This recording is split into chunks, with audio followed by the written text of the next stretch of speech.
Welcome again to another video. This is Attorney Elmer Lucero. So, talakayin naman natin yung issue ng pamimigay ng libro ni BP Sara.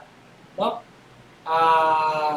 Kasi mayroong issue as to whether or not yung pamimigay ng libro ni BP Sara is considered for public purpose. No? Kasi yan yung basic requirement kapag ikaw ay mayroong gagamit ka ng public funds.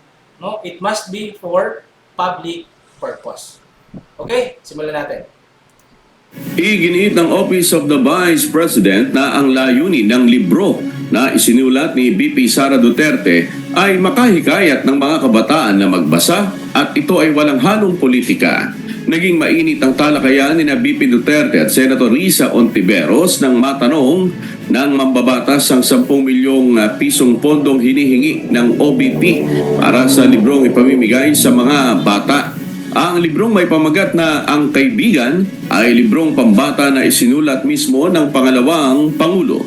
Sa budget hearing sa Senado, sinabi ni OBP spokesperson Attorney Michael Powa na sa tansya nila ay 50 pesos kada libro ang kailangan para sa printing services ng libro na ipamimigay sa 200,000 learners.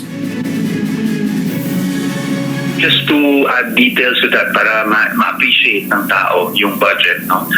Yung 10 million po, ang target po niyan ay 200,000 na learners, no? Kasi 200,000 po yung bags na ibibigay natin. Yeah, at least that's a target for 2025. Definitely, wala pong intensyon na gamitin ito sa form of pangangampanya. In fact, maliban dyan sa about the author, which is common in a lot of books, ay wala pong pangalan ang mga pinamimigay ni VP na mga bags or even po mga tarpaulin natin, wala rin pong pangalan niya. It's all just Office of the Vice President and the name of the program.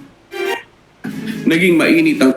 Okay, so yan, no? So mayroong libro, self-authored book na ipamimigay si BP Sara sa mga estudyante.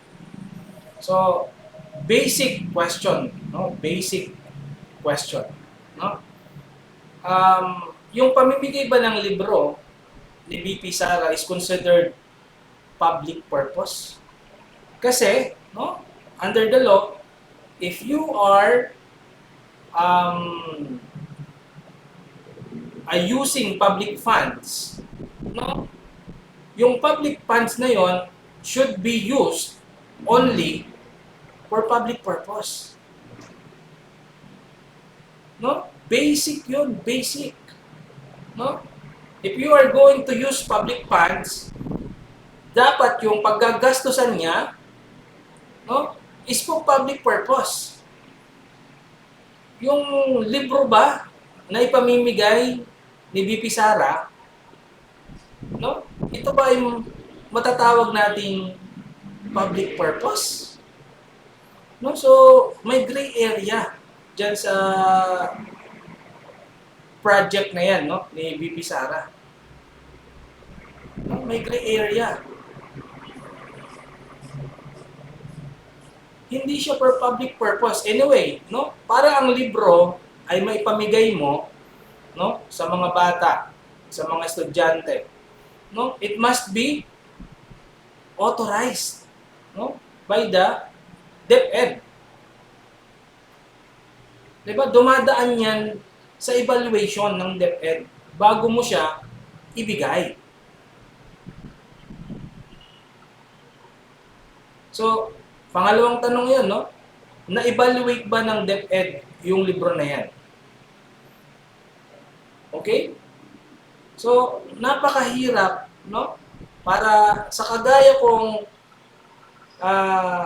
private person, taxpayer, naisipin na itong pamimigay ng libro, self-authored book ni BP Sara, ay matatawag na for public purpose. Yun lang naman yung tanong ng isang pribadong tao and taxpayer. So, again, ulitin natin.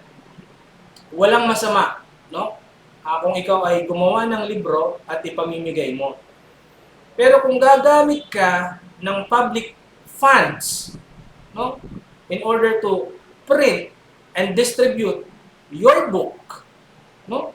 At isa pa, function ba ng isang vice president na gumawa ng libro at ipamigay sa mga estudyante? Is that the function of the office of the vice president? No? I think hindi na siya function, no, or governmental or official function ng office of the vice president. Kung gusto niya na ma-distribute, ma-print yung libro na yan, no, she should have partnered with a private entity. No? Para walang question. Kasi kung gagamit siya ng public funds for the distribution and printing of that book, there will be questions, no? Kung ito ba ay for public purpose. Okay? So, yan lang po yung komento ko dito sa issue na to, no? Na pamimigay ng self-authored book ni BP Sara sa mga estudyante. Hanggang sa susunod, maraming salamat.